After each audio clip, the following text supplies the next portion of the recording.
So today's topic is induced charge and motional EMF. So basically whenever there is change in magnetic flux through a coil, there is flow of current. So if there is flow of current, then there definitely charge must be moving in the coil. So we want to know if we change flux, then how much charge will move or flow in the coil. Okay, and then we'll move to motional EMF. Okay, so first let us calculate induced charge. We know that suppose in this figure, suppose it is given that magnetic field is equal to T square. So magnetic field is directly proportional to time.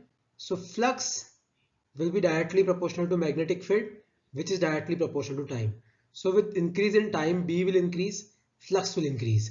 So if you put your thumb in opposite direction of the magnetic field, the current will flow in anti-clockwise direction.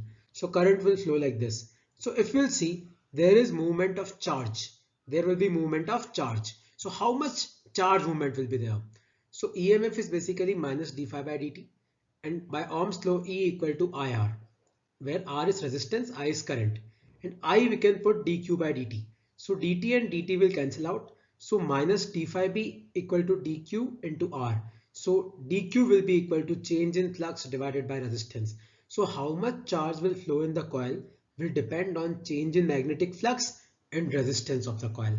It will not depend on time. Please remember, it will not depend on time. So if we change magnetic flux, there will be flow of current.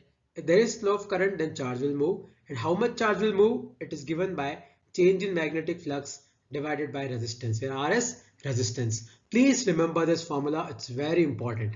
Okay. Okay, now let's move to motional EMF.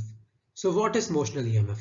Suppose we have a rod of length L which is kept in magnetic field B, and the rod is moving towards west with velocity V.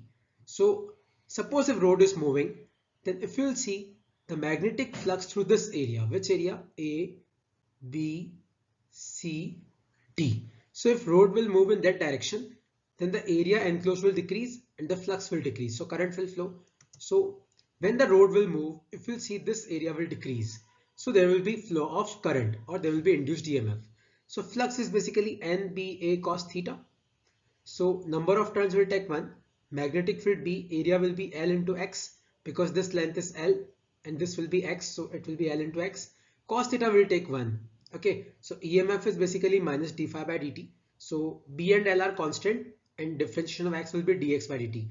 And dx by dt will be minus V, because the rod is moving in that direction. So it will be minus V. So EMF induced will be BLV. And this is motional EMF. Okay. Now how to find direction of this induced EMF or current?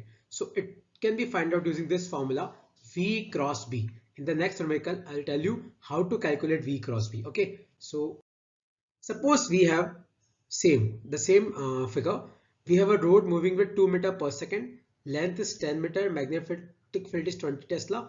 Resistance is 2 ohm. So EMF induced will be BLV. So B is your 20, L is 10, V is 2. So it comes out to be 400 volt.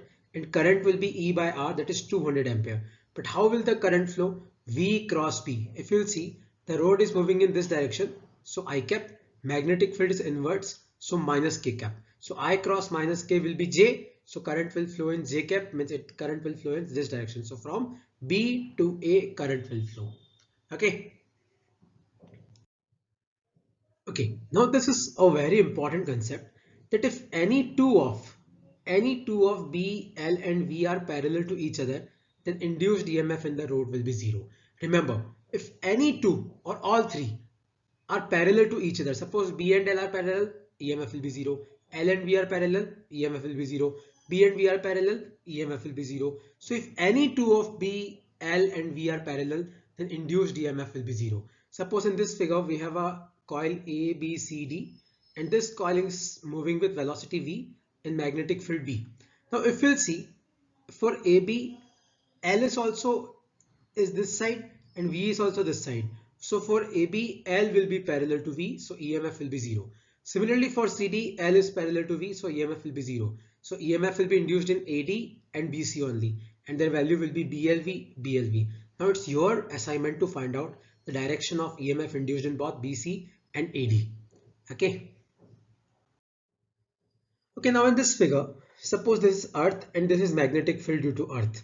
Suppose at some point of time the Earth's magnetic field is like this and there is an aeroplane moving with velocity v. So my question is, will there be any induced EMF between the end of plane and the front of plane? So if you'll see, the plane is moving with velocity v in this direction and L will also be in this direction. So there will be no EMF induced between the front and end, but EMF will be induced across the wing. So EMF will be there across the wing. So if the plane will move, there will be no induced EMF between the back part and front part, but EMF will be there across the wing. So across the wings, EMF will be there. So across the wings means this point and that point. So at between this C and D point, EMF will be there because velocity is in this direction, length is in this direction, and magnetic field is basically this. So magnetic field will have two components, horizontal and vertical. So magnetic field will be due to the vertical component, not horizontal component, because horizontal component is parallel to the velocity. So magnetic field will be due to the vertical component. Okay, now on the basis of this video, you have to solve an assignment that I'll be sending you along with this video, and also the assignment will be uploaded on my Google Forms. Okay,